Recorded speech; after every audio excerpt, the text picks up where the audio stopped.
All right, what's happening, everybody? It's Fran Harris. Hope y'all are having a great day wherever you are. Listen, I want to do a quick pre-game analysis. What needs to happen in this game if the Aces want to win? What needs to happen in this game if the New York Liberty wants to win? But before I do any of that, let me just say, and I'm going to do a whole video about this later. I'm on my way to Vegas, by the way, to see game two. So I'm about to catch a flight for that. But before I say any of that, the fact that Asia Wilson, who's been MVP of this league, numerous awards, Defensive Player of the Year in 2023. The fact that she does not have a shoe contract is unacceptable. 1000% unacceptable. Nothing to take away from the people who do have them, because several people have them. But there's no way Sabrina Ionescu, Stewie, these other people have shoe contracts and shoe deals, and Asia Wilson does not. She is already, in her short career, one of the most decorated players in this league. Again, timeout. Nobody's saying anything about the fact of whether they deserve those or not. They got them, they deserve them. But the fact that Asia Wilson does not have a shoe contract is a travesty, and it must be fixed. Now, I'm not going to go in on Asia's agent, okay? I'm not going to do that today. But I guarantee you, y'all, without even knowing what's going on in the background, I guarantee you something was already in the works, okay? I guarantee you something was already in the works. But if it wasn't, Asia's agent has definitely been served. You've been served, sir or ma'am. But everything I know about what Asia Wilson does is always about her business, so I know the people repping her are about the business as well. All right, so take a swig of water, and let's talk about this game tonight. I got a little excited about that because that's crazy. All right, real quickly, because I got to catch a flight. What does the Liberty have to do to win game two? Number one, at least two of their four superstars have to superstar. I love how we're turning all these words into verbs, right? People be peopling, right? The humans are humaning. The superstars have to superstar. Two of their four superstars have to superstar. I don't care which two it is. Vandersloot, Stewart, Ionescu, Jones. Two of the four have to superstar tonight. That's the only way it gets done. Now let's go to each one of those real quickly. Vandersloot, come on, baby. You got to be the point guard you were at Gonzaga. You got to be that guard who like took no prisoners. Even though you're surrounded by greater superstars, you have to be a threat. If you are not a threat, Sandy, pull her. She got to go. She can't be out there. That's where we are today, y'all. We are there. We are to the point where if the superstars are not superstarring, they got to come out. All right? So that's Sloot. Ionescu. If Ionescu is looking like a deer in headlights on defense, you either got to put her on somebody who ain't doing nothing for Vegas, which they don't have any of those people, or you got to pull her.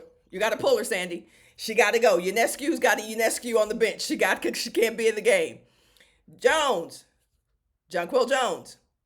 Jonquel Jones is probably one of the most competitive post players I've ever seen. So I don't see Jonquel Jones not playing well tonight. The only reason Jonquel Jones would not play well tonight is if for some reason the Aces have decided to key in on her. I think the Aces have conceded that, hey, Jonquel Jones is going to get 20 points, 12 rebounds. We can live with that. We've seen us be successful with her doing those kinds of numbers. What we can't allow are the other superstars to superstar. Takes me to the last superstar on the New York Liberty team. Brianna Stewie Stewart has to show up. Has to show up. Ace is going to be physical. Ace is going to swarm her. Ace is going to be swatting at her. Ace is going to try to strip her of the ball. Ace is going to do everything they can. They don't care about fouling. I mean, think about it, y'all. They play 6 players, maybe 7. And rarely does anyone foul out. They don't care about that. They know how to play in these kinds of situations. So there you have it. There you have the wrap up of what New York has to do. 2 of the 4 superstars have to superstar. And if they're not superstarring, Sandy Brondella's got to pull them. You got to get Johannes in the game. You got to get Kayla Thornton in the game. Where's old chick from Connecticut? Can't think of her name right now. She had like 4 threes, 5, 10 threes in the game like 6 weeks ago. Right? Stephanie Dolson. We got what are we doing, Sandy? We got to get some of those people in the game. And you cannot wait until the third quarter to try to make your resurgence back into the game. If it ain't working in the first quarter, you're going to look up and you're going to be down 30 by the third. So that's what New York has to do to win game 2. All right, what do the Aces need to do to win game 2 to keep this rolling? The Aces need to do what Aces do. They need to do Aces things. They need to run. They need to play with passion and emotion. And they need to have at least 3 of their superstars superstarring. Oh yeah, it ain't enough for just 2 of them either. Like these teams, when they're not compared to, you can't compare them necessarily with personnel, but in terms of what's needed to bring them to the next level is kind of the same in this instance. 2 of the 4 superstars need to superstar. But unlike the New York Liberty, where Breanna Stewart needs to be one of those, with the Aces, we've seen them be successful with any combination of the 2. Game 1, it was Jackie Jones and Kelsey Plum. It was Plum Dog and Jackie Jones and John and Jack, right? They don't need a magic combination. That's what makes them so dangerous. If any 2 of them are on, it's a dangerous night because they're that lethal. I will say again, I will say again. If New York wants to do anything to stop the Aces locomotive, they need to be thinking of stopping Chelsea Gray. And when I say stopping Chelsea Gray, I don't mean that she has 0 points and 0 assists. I mean she's in the single digits.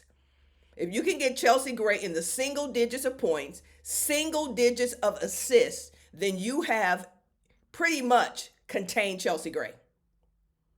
If Chelsea Gray's got 10 points and 9 rebounds at halftime, it's not going to be a good night for the New York Liberty. So the Aces need to keep Chelsea doing what Chelsea does. That's delivering the basketball, but also looking for her shot.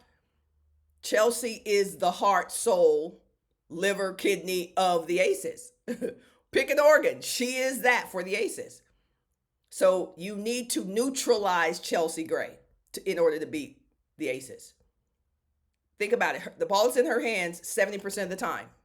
Anybody who thinks a point guard is not important to a team does not know what they're talking about. They've never played at a high level in basketball. And yes, the point guard is the distributor, but the ball is in her hands. So every decision that's made is made because she started it. She was the impetus for that decision being made. So if she passed it to the wing, that was a critical decision that Chelsea made. She has influenced every single thing that happens on the floor. If you disrupt her, you disrupt the Aces. All right, so the Aces need Chelsea to do what Chelsea does. Double digits assists, because that gives you an indication of how much influence she has in the game. If she's got 9-10 assists at halftime, it's a Chelsea Gray kind of day. A'ja Wilson is more lethal, not just when she's scoring, but when she's running the floor and cleaning up baskets. Nobody on the New York team can run with A'ja. If A'ja runs the rim to rim, she's gonna have 10 in the first quarter. She doesn't rely on the offense. That's why A'ja can be so confident and so free and get better in so many areas of her life. She doesn't rely on, hey, let me just post up. Hey, y'all, give me the ball. Please give me the ball. No, she'll go to the boards. She's running the rim. She's putting the ball on the floor. There is nobody in the WNBA like A'ja Wilson. So if A'ja does what A'ja does, it's gonna be a long night for New York. Now let's talk about these other players. Let's talk about Plum Dog and Jackie Jones. Now, Plum has gone on the record as saying, hey, it's sometimes hard to get in the rhythm on a team where there's so many superstars. She did pretty good the other night. She had 26 points. So did Jackie Young.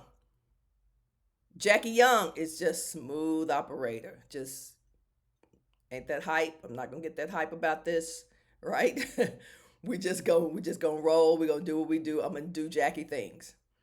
So what's great about Jackie Young is that she used to be a one-way player. She used to be a thing that could just kind of only do a few things.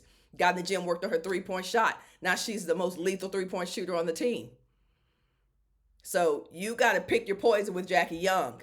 And this is the thing that makes the Aces so difficult to beat. And this is why they will win game 2 if New York does nothing to counter. Who do you back off of? Like the chick, like Caitlin did in the Final Four. Who do you say I'm not going to guard? You can't do it. You can't say it about A'ja. You can't say it about Chelsea. You can't say it about Kelsey. You can't say it about Jackie. You can't say it. You've got to guard them honestly. You got to play them straight up honestly. And that is going to take its toll on you physically, New York. So New York's defensive scheme is as much of an importance as their offensive scheme and strategy. Because how can you guard the aces for 40 minutes without just being dog tired? So Sandy's got to have a strategy to make sure that she's rotating her players who are not all great at defense anyway. They're not the strongest defensive team in the W. So now you got them going against the most high octane, most potent offensive team in the W. For 40 minutes, you got to have a defensive strategy in place to make sure your players get rest, to make sure that there's effective pressure on the ball. Like the defensive scheme for New York is the most important aspect of game 2 for them. That's what's going to happen tonight. All right, so that takes you into game 2. And we'll check with you guys tomorrow. I'll be traveling, so I'll try to do the morning after show either in the airport or when I get back to Austin. But yeah, it's going to be a great game. I hope it's a game like it was the other night, or like it was for most of the game the other night, where we don't know who's going to win. All right, y'all tune in. Tell your friends to watch the W, and I will see you on the morning show tomorrow. Bye.